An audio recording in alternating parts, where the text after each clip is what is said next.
जय श्री कृष्णा। राधे राधे। आप सबका बहुत बहुत स्वागत है हमारे चैनल डिवाइन विजन पर। आप सब लोग जानते हैं कि आज है पापांकुशा एकादशी और अश्विन मास के शुक्ल पक्ष की एकादशी को ही पापांकुशा एकादशी कहा जाता है। हिंदू धर्म में एकादशी तिथि बहुत महत्वपूर्ण मानी गई है और एकादशी व्रत भगवान विष्णु को समर्पित है। शास्त्रों के अनुसार एकादशी व्रत करने से भगवान विष्णु का आशीर्वाद प्राप्त होता है और सभी भक्त सुखों को भोगकर अंत में मोक्ष को जाते हैं। पापांकुशा एकादशी आमतौर पर अक्टूबर या नवंबर महीने में पड़ती है और इस साल पापांकुशा एकादशी व्रत 25 अक्टूबर 2023 यानी आज है। इस साल पापांकुशा एकादशी की सबसे अच्छी बात तो यह है कि इस साल इस दिन रवि योग का शुभ संयोग बन रहा है और रवि योग को ज्योतिष शास्त्र में अत्यंत शुभ माना गया है। मान्यता है कि इस योग में किए गए हर कार्य सफल होते हैं। रवि योग सुबह 6:28 से दोपहर 1:30 तक रहेगा। अब हम जानते हैं आज की कथा, उसके बाद हम शुभ मुहूर्त, पारण समय और पूजा विधि भी बताएंगे। तो पापांकुशा एकादशी व्रत कथा यह है कि प्राचीन समय में विंध्य पर्वत पर क्रोधन नामक एक बहेलिया रहता था। वह क्रूर स्वभाव का था।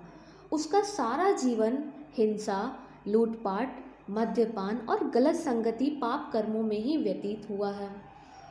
जब अंत समय में यमराज के दूत बहेलिया को लेने आए और यमदूत ने बहेलिये से कहा कि कल तुम्हारे जीवन का अंतिम दिन है, कल हम तुम्हें ले जाएंगे।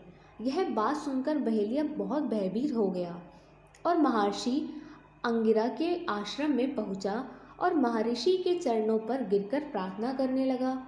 बहेलिये ने ऋषिवर से कहा, मैंने सारा जीवन पाप कर्म करने में व्यतीत कर दिया। कृपा कर मुझे कोई ऐसा उपाय बता दीजिए जिससे सारे के सारे पाप मिट जाएं और मोक्ष की प्राप्ति हो जाए। उसके निवेदन पर महर्षि अंगिरा ने उसे अश्विन शुक्ल की पापांकुशा एकादशी का विधि पूर्वक व्रत करने को कहा। महर्षि के कहे अनुसार उस बहेलिये ने यह व्रत कर भी लिया और किए गए सारे पापों से छुटकारा पा लिया और इस व्रत पूजन के बल से भगवान की कृपा से वह विष्णु लोक में गया। जब यमराज के यमदूत ने इस चमत्कार को देखा तो वह बहेलिया को बिना लिए ही यमलोक वापस लौट गया। यह थी हमारी कथा और इस कथा से हमको भी सीख लेनी चाहिए। अब हम जानते हैं पापांकुशा एकादशी का शुभ मुहूर्त। तो एकादशी तिथि 24 अक्टूबर 2023 से शुरू होगी दोपहर 3:14 से और 25 अक्टूबर यानी आज दोपहर 12:32 पर समाप्त हो जाएगी।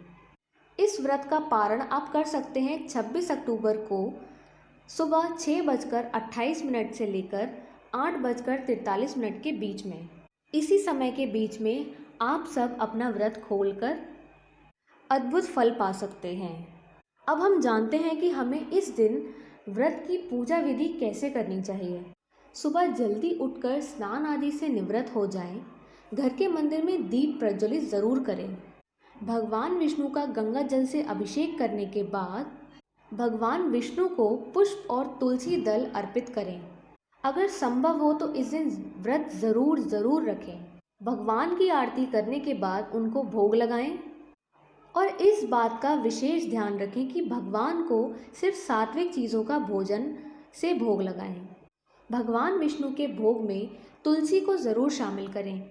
ऐसा माना जाता है कि बिना तुलसी के भगवान विष्णु भोग ग्रहण नहीं करते हैं। इस पावन दिन पर भगवान विष्णु के साथ ही हमें माता लक्ष्मी की पूजा भी करनी चाहिए और इस दिन भगवान का अधिक से अधिक ध्यान करना चाहिए। अगर आपको हमारी वीडियो अच्छी लगी हो तो प्लीज़ इसको लाइक करें और चैनल को सब्सक्राइब करना ना भूलें। जय श्री कृष्णा। राधे राधे।